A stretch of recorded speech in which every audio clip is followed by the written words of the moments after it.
Ang kwentong ito ay hango sa totoong buhay. Mula ito sa isa nating kabayan na itago na lang natin sa pangalang Matias. Taong 1973, Pook ng Panay. Isa sa katutubong pangkat ng Pilipinas ay Negrito na meron pang katawagan kagaya ng Aita na naninirahan sa iba't ibang dako ng bansa. Sila ang mga taong may tangkad na abot lamang ng 4 na talampakan. Maiitim ang balat, paminsan pango ang ilong, makapal ang mga labi, kulot-kulot ang mga buhok. Ang tanging kasuotan lamang ay tapis para sa mga kababaihan, bahag naman para sa mga kalalakihan.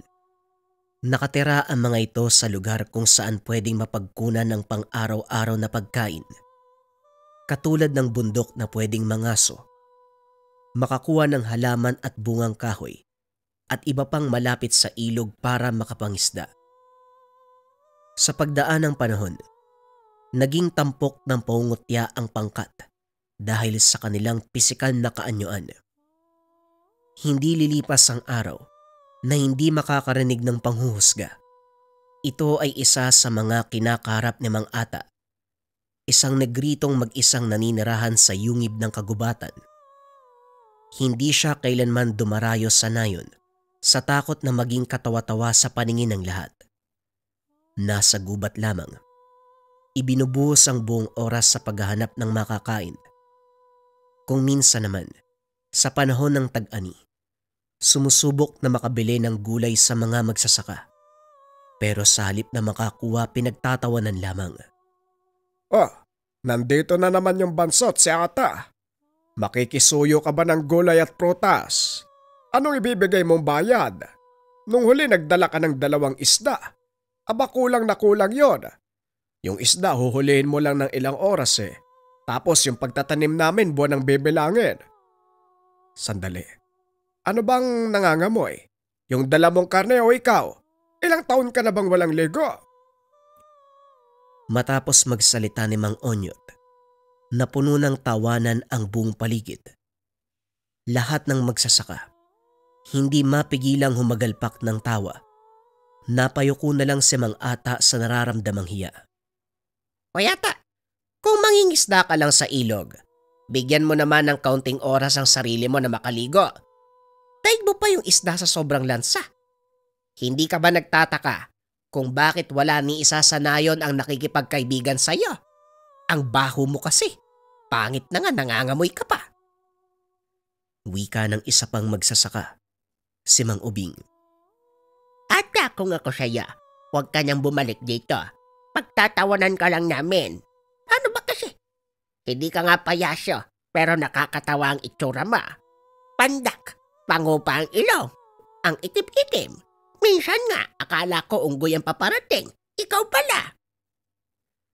Wika ni Aling Asya. Lalong umingay ang paligid. Binalot ng katatawanan.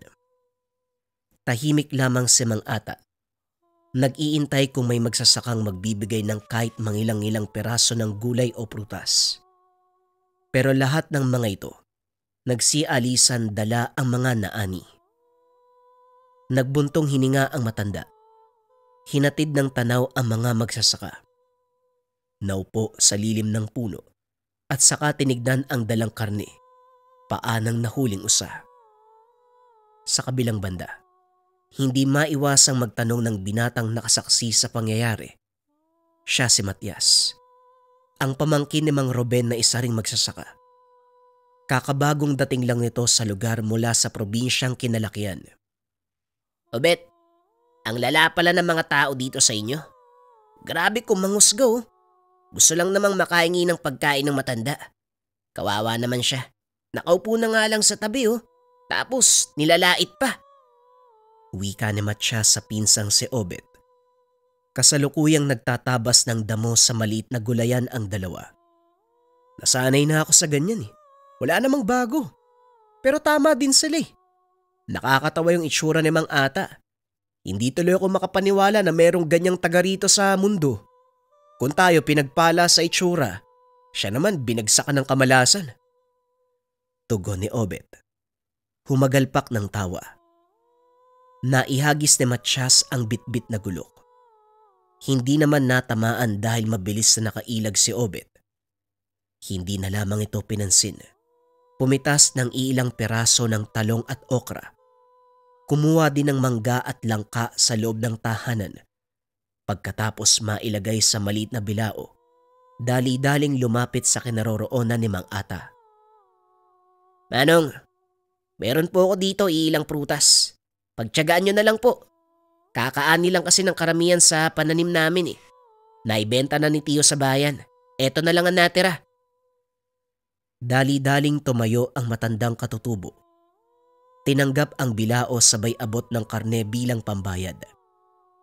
Nagtaka si Matias dahil walang ideya kung ano ang ibig sabihin. Hindi nakapagtanong dahil umalis kagad si Mang Ata. Umuwi na lamang siya. Bitbit ang karne habang naguguluhan. Mabuti na kayanan mong lumapit sa taong yun. Sobrang baho kaya ng katawan yan. Alam mo pinsan, pahamak ang kilos mong yan ha. Dahil sinimulan mo paniguradong babalik si Mang Ata para manghuli uli. Ang bait mo kasi, binigyan mo pa talaga. Dito binigyan niya ako ng karne. Dito ako nagtataka. Para saan naman to? Bakit kailangan niya magbigay ng ganito? Sang hayop ba to nagmula? Yan ba? Karne ng usayan. Ganyan talaga si Mang Ata.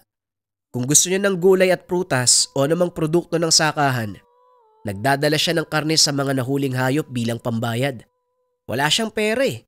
Kaya sa ganyang pamamaraan na lang siya bumabawi. O yung tanong ko, ano ngayon yung gagawin mo sa karneng yan? Napatitig si Matias sa dalang karne. Sariwang-sariwa pa. Hindi na rin problema nang dumating ang Shuin. Tuwang-tuwang makita ang binitbit na karne. Walang tanong-tanong, dinala sa kusina para lutuin. Oh, naayos na yung problema mo sa karne. Magkakaroon tayo ng masarap na ulam. Magaling magluto si tatay kaya kahit anong karne pa yan, talagang masarap. Mamitas ka ng pansili. Mas masarap ang kain kapag may maanghang, no? Sige na, bilisan mo na. Naguluhan siya sa biglaang pagbago ng salita ng pinsan. Kanina kulang na lang, sabi na itapon ng karne. Pero ngayon, nauna pang magtungo sa kusina. Habang nasa pagkainan, hindi maiwasang magtanong ni Matias. Sa puntong ito, ang gustong marinig ay ang pananaw ng tiyuhin. Tiyo Ruben, bakit parang naging katatawanan ng mga magsasaka si Mang Ata? Tao rin naman siya, hindi po ba? Kung makapanglait parang mababang uri ng nilalang. Matias, ganito talaga sa lugar na ito. Naiintindihan ko naninibago ka pero sana wag mong isipin na mangibasok. At upagin mo na lang kung anong sa atin. Walang pakialamanan kumbaga. Itong ginawa mo ngayon papalampasin ko kasi gusto ko makakain ng ibang putahe. Sa susunod hindi na ako papayag. Tugon ni Mang Ruben. Pero ang sagot nito, mas bumuhay ng kuryosidad ni Matias. Tiyo, hindi po ba mas nararapat na tumulong sa pamamagitan ng pagsita? Niyuyurakan nila yung pagkatao ni Mang Ata. Wala namang ginagawa yung tao sa kanila eh. Matias, iba ang lugar na ito kumpara sa probinsyang kinalakihan mo. Dito naging normal lang ang ganong tagpo. Hindi na kami magtataka kasi normal na gawain na yan dito eh. At para malaman mo, hindi makakaligtas sa pangungutya at panghuhusga ng tawang katutubong kagaya ni Mang Ata. Kaya nga sa gubat na lang siya nakatira eh, doon sa yungib kung saan tahimik. Pagtatawanan lang yan sa oras na bumaba para makahingi ng gulay at prutas. Wala namang panghuhusgang magaganap kung nasa yungib lang siya eh. Parang sinasabi niyo Tiyo, si Mang Ata pa'y may kasalanan ha, kung bakit niya nararanasan yung panghuhusga ng mga tao. Insan alam mo, mas mainam na kumain ka na lang. Nakakawalang gana kumain kapag malamig na. Wika ni Obet. Hindi na sumagot si Mang Ruben. Tumahimik na lang din si Matias. Inatupag ang pagkain. Paglipas ng mga oras, malalim na ang gabi. Pero dahil maliwanag ang bilog na buwan, hindi pa inantok. Napagpasya ni Matias na tumambay muna sa bakuran. Siya lang mag-isa dahil tulog na ang mga kasama. Sa mga naunang sandali, kapayapaan lamang ng paligid ang meron. Pero sa mga sumunod na minuto, napansin niya ang pag-alingasaw ng matinding amoy. Binaliwala lang ng una sa pag-aakalang lilipas, pero nang maramdaman ang kilabot na sinundan ng pag-angil, dali-daling pumasok ng tahanan si Matias. Sumilip sa bintana upang malaman kung saan nagmula ang ingay. Hindi nagtagal, nasaksihan ang nilalang na sa tanang buhay unang beses palang nakita. Gumapang ang malaaninong nilalang sa damuhan. Hindi maipaliwanag ni Matias ang hatid nitong takot. Sinundan niya ito ng tingin hanggang sa lumapit sa mga kabayan. Malayo na pero damang-dama niya ang kilabot. Ilang sandali pa, kumunot na lamang ang noo nang makita si Mang Ata. May dalang busog at palaso. Madaling nakilala dahil sa liit at pormahan ng bag lamang ang damit. Maingat itong pumwesto. Itinuon ang sandata sa direksyong titirahin. Nang makatansya, pinakawala ng palaso. Ang kasunod na narinig ni Matias, ang pagsigaw ng isang nilalang. Ilang sandali pa, hinila ni Mang Ata ang bangkay ng nilalang patungo sa kabundukan. Si Matias na nakakita, hindi malaman kung ano ang iisipin. Kinabukasan, nagulantang ang lahat ng makita ang mga bakas sa lupa. Nahawi ang mga damo dahil sa pagkahila ng nilalang kagabi. Walang nakakaalam sa nangyari maliban kay Matias. Nag-usap-usap ang mga tao. Kinakabahan siya na baka may magtanong at madulas ang sariling dila. Obing, nagbula sa tahanan mo yung bakas. May dugo pa. Wala ka bang nakita kagabi? Hindi ka ba nakarinig ng kaluskos? Sobrang himbing naman yata ng tulog mo. Mamalay ko kung anong nangyari. Madali lang naman sana ako magising kung may ingay. Pero kagabi wala talaga. Kayo ba? Magkalapit ang mga bahay natin. Wala ba kayong narinig? Abing, baka naman may kalokohan kang ginagawa ng hindi namin namamalayan. Kung ano man yan, tigilan mo. Hindi nakakatawa. Tignan mo ang bakas na yan. Parang nagmula sa hindi ordinaryong nilalang. Wika ni Aling Tasha. O teka, sandali lang. Eto na naman yung negrito, si Ata. Oh, saka pupunta. Mangangaso ka na naman. Doon ka sa malayo. Baka matipuhan mo mga alaga kong kambing Yang hawak mong palaso, sa sikmura mo tumagos. Doon ka, malis ka dito. Wika ni Mang Onyot nang makita si Mang Ata. Kakababa lang nito ng kabundukan. Kahit nasa kalayuan, pinuna kaagad ng mapanghusgang magsasaka. Nako, anong hayop na naman kaya ang dadali ng taong yan? Kaya ang baho-baho kasi kung ano-ano ang kinakain. Hindi na nga naliligo wag kang lumapit dito. Malayo ka pa pero naaamoy na kita. Wika ni Mang Ubing. Nga naman. Hikain ako sa oras na makalanghap ng mabahong amoy. Sumisikip ang dibdib ka. Lumis ka ng daan ata. Alis ka. Pasaway na perwisya. Ang ibang magsasaka na nakikinig, walang ibang ginawa kung hindi magtawanan. Si Mang Ata sa kabilang banda. Dali-daling bumalik ng kabundukan. Batay sa galawan nito, mukhang may gusto sanang sabihin sa mga tao. Pero dahil sa masamang pakikitungo, hindi na lamang ginawa. Napabuntong hininga si Mang Matias at saka pumasok ng tahanan. Sumunod naman kagad si Mang Ruben nang may mapansin sa kilos ng pamangkin.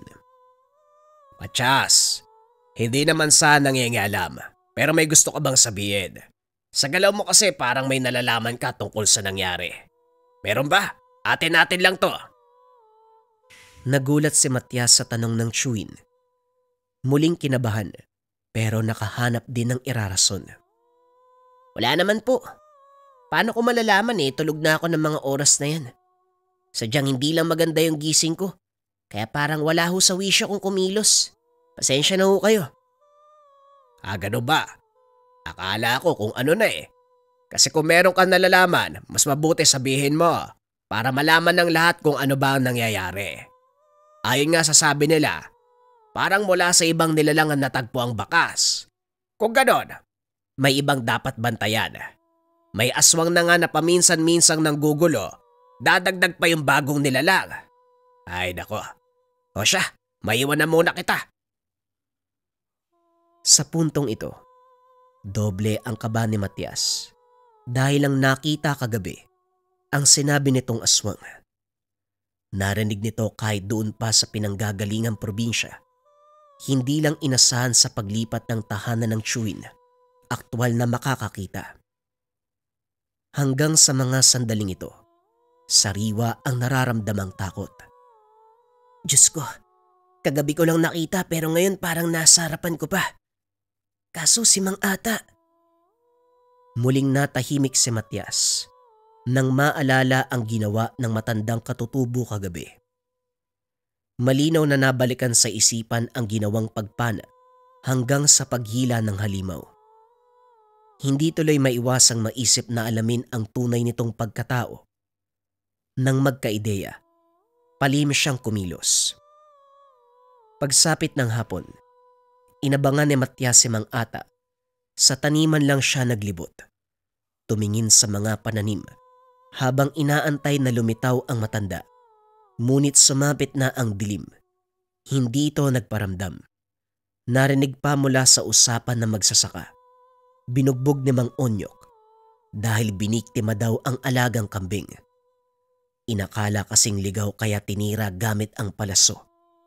Nahuli ito sa akto. Walang pagdadalawang isip na sinaktan. Oh, wag mo sabihin na pupuntahan mo si Mang Ata. Nako insan, ibang usapan na yan ha. Parang napapalapit yung lobo sa matandang yun ha. Oy Matias, kung may gusto kang pagtuunan ng pansin, ibang tao na lang, wag si Mang Ata. Bigla na lang lumitaw yan dito sa lugar eh.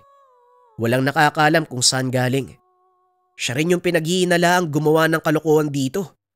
Hindi lang sa pagnanakaw ng bungang kahoy o pagdali sa mga hayop. Nasangkot na ang pangalan niya sa patayang nagaganap ilang taon na nakalipas. Wala mang matibay na ebidensya pero may nakapagsabi. Ito rin yung dahilan eh. Kaya hindi kailanman pinakitunguan ng maganda ng mga taga rito yan. Kahit si tatay nga nag-iingat eh. Naguluhan si Matias. Mabuting tao ang tingin niya sa matandang katutubo. Hindi man pinagpala sa kagandahang pisikal. Malakas ang kutob niya na may mabuti itong kalooban. Dahil dito, mas lalong kursunadang malaman ang katotohanan. Nang tulog na ang mga kasama sa bahay, maingat siyang lumabas. Sinigurong walang ibang makakakita sa binabalak na pag-alis. Walang lingon-lingon. Tinungo ang kagubatan.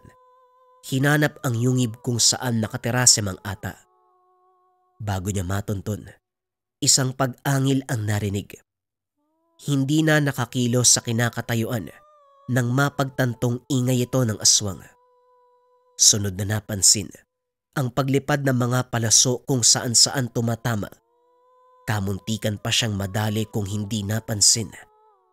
Walang ibang naisip kung hindi ang matandang katutubo dahil ito lang ang gumagamit ng ganong klase ng sandata. Nagtago si Matias. Ilang sandali pa nasaksihan ang habulang naganap sa pagitan ng isang halimaw pati na rin ni Mang Ata. Dumadaing ang nilalang. May tumagos na palaso sa katawan. Mahina na ito.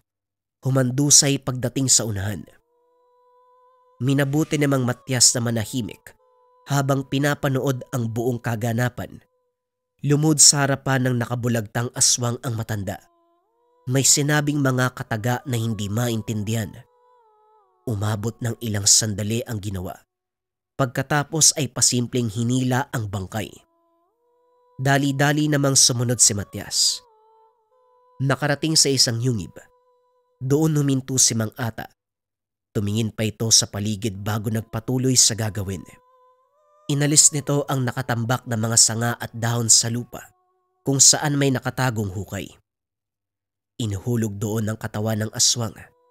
Naglabas ng maliit na bote. Inihipan lamang ang likod at saka ibinuhos sa bangkay. Ilang sandali pa ay sinindihan. Habang sumisiklab ang apoy, nakaluhod sa gilid si Mang Ata, muling bumibigkas ng mga kataga. Pakurap-kurap lamang si Matias na nanonood sa hindi kalayuan. Sa puntong ito, mas natatakot siya sa matanda kumpara sa tinutugis nitong aswang. Hindi nagawang tapusin ang pagsaksi sa kaganapan. Nagmamadali nang umalis sa lugar. Umuwi si Matias na hindi mapalagay sa nakita.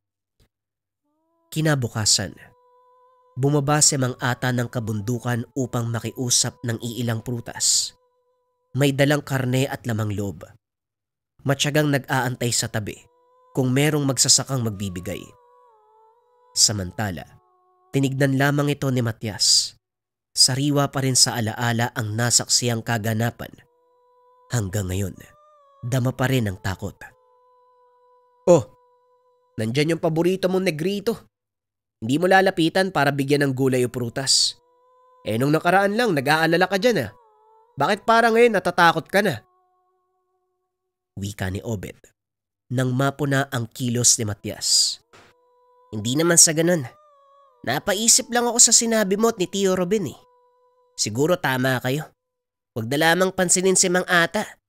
Hindi naman natin alam kung ano talaga siya at saan lugar nagmula bago makarating dito. Nalunok mo siguro yung buto ng ampalaya kanina habang nag-iiwa, no? Bigla ka na namang nagbago ng paningin. Kulang na lang kasi kupkupin mo na yung si Mang Ata eh. Inaayawan na siya, pero ikaw gustong gusto mo yung taong yan tapos ngayon nagbago ka na naman. Pero mas mabuti na rin yan. Hindi ka madadamay sa panlalait ng mga taga rito. Kung kaibigan mo yan, naku, siguradong pagdidiskitahan ka. Napabuntong hininga si Matias. Ang sinabi ni Obed, hindi ito ang rason kung bakit piniling wag nang mangialam sa matanda. Ang mas matimbang na dahilan, ang nasaksihan sa nagdaang gabi. Natatakot sa posibleng mangyari kung mapapalapit dito. Sa paglipas ng mga araw, wala pa ring nagbago sa kaganapan. Tuwang-tuwa pa rin sa paningin ng lahat si Mang Ata. Kung paminsan nabubugbog dahil nagpupumilit na makakuha ng gulay. Hindi gumaganti. Hinahayaan ang mga tao na saktan siya. Babaluktot na lamang sa tabi. Tatanggapin ng anumang pamimisikal kapalit ang isang bunga o prutas. Nang tumagal, hindi na kayanan ni Matias ang pagmamaliit na mga kapitbahay sa katutubong negrito. Kung kaya't palihim na dumalaw sa yungib para magdala ng kaunting pagkain. Ginawa niya ito sa mga oras na walang makakakita kahit si Mang Ata. Isang gabi, nagulantang ang lahat. Isang uri ng nilalang ang sumalakay sa lugar. Bagong silang na sanggol ang pinunterya. Kahit marami ng taong tumataboy, hindi nila mapaalis. Layong makuha talaga ang bata. Samantala habang nagkakagulo na ang lahat, namataan ni Matias si Mang Ata sa hindi kalayuan. Nakatago sa mayayabong na halaman. Daladala ang busog at palaso at may kung anong sinasambit. Kinilabutan si Matias. Nag-iiba sa paningin niya ang itsura ni Mang Ata. Ang itsura nito ay binata. Makisig ang pangangatawan. May mga tattoo at merong nagliliwanag na figura sa kanyang likuran. Mukha itong taong kabayo na parang ginto. Kinilabutan si Matias. Pero nang mapansing nangihina ang aswang, naunawaan ang kilos ng matanda. Ilang sandali pa, dahan-dahang umalis ang nilalang. Nagtungo sa kagubatan na siya namang sinundan ni Mang Ata. Kitang-kita niya kung paanong nagliliwanag ang itsura nito. Dali-dali niyang sinundan si Mang Ata. Naligaw pa pagdating sa loob ng kagubatan. Hindi makita kung saan nagtungo si Mang Ata. Babalik na lang sana. Kinilabutan sa kadilimang bumabalot sa paligid. nang makarinig ng malakas sa pag-angil. Pinuntahan ng pinagmulan. Mula doon nakita ang matanda. Napakabilis ng kilos ni Mang Ata. Iba na ang itsura. Binata na punong-puno ng tato. Sumasabay sa bawat galaw niya ang imahe ng gintong tikbalang. Sunod-sunod na atake ang binitawan ni Mang Ata. Sa bawat pagdampi ng kanyang kamao, unti-unting naaagnas ang katawan ng aswang hanggang sa tuluyang maging abo. Nawala ang katawan ng nilalang. Makaraan ng ilang sandali, nakita niyang pumasok ng yungib si Mang Ata. Naghintay siya kung kailan lalabas, pero laking gulat paglingon. Nasa harapan niya ito. Sandali lang. Hindi po ba pumasok kayo ng kuweba? Bakit nandito kayo? Ano pong nangyayari? Gulat na gulat si Matias sa nakita. Bumalik na sa dating itsura si Mang Ata. May daanan sa kabila. Ano bang ginagawa ng katulad mo dito sa gubat? Hindi ka ba natatakot sa mga nilalang? Hindi ka ba natatakot sa akin? Napahugot ng hininga si Matias sa kaba.